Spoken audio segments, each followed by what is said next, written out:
Tom Bason is Assistant Professor in Sport Management at Coventry University. Tom, welcome. So this wave of American celebs, actors, musicians, athletes, all investing in British football clubs.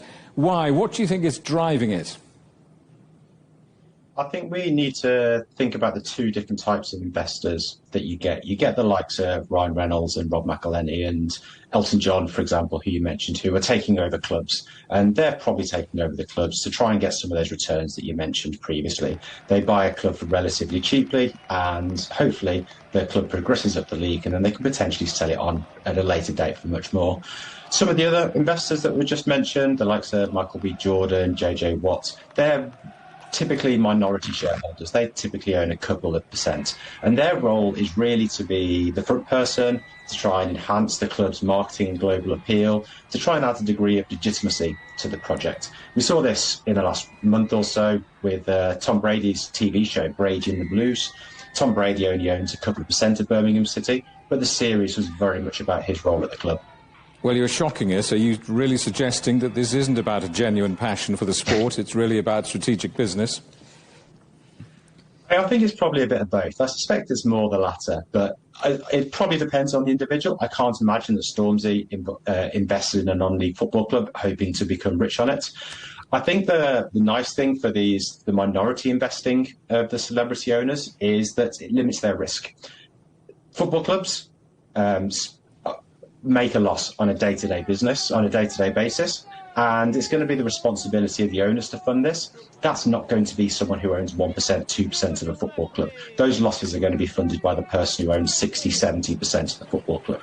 So the celebrity owner buys a small amount. They don't have to necessarily invest on a day-to-day basis, but then they might get the benefit, if the club is promoted, of being able to sell that stake for a lot more money later in the day. Speaking as a Welshman, this enthusiasm for Swansea and Wrexham is, of course, obviously understandable and rational. They are the two world's greatest football clubs.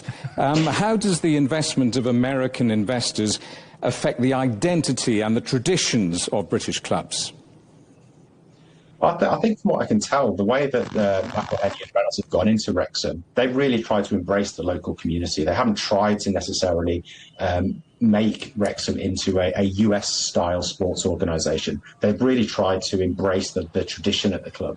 And you can see, for example, that Birmingham City's owners are kind of trying to do the same thing, but with more of a commercial angle. So a lot of their marketing has been connected to Peaky Blinders, a TV programme set in Birmingham and created by a Birmingham City fan. But as soon as you bring in this more commercial angle, it becomes very difficult. It's so difficult to both increase a club's international reputation and brand and keep the local fan base happy. I'm sure this isn't just an issue for clubs with celebrity owners. All clubs are fighting this battle. At the moment, for example, it's just been announced that Spanish football games are going to be played in USA later in the year. I'm sure commercially and financially that's brilliant for those clubs involved, but it really risks alienating the local fans. Could we eventually see perhaps similar trends in other British sports, things like rugby clubs or cricket clubs? So these sports already have a bit of investment coming from abroad, from America. So the owners of Birmingham City own 49% of Birmingham Phoenix. The likes of London Spirit and Welsh Fire are part owned by US-based investors in cricket. Red Bull this week took over Newcastle Falcons.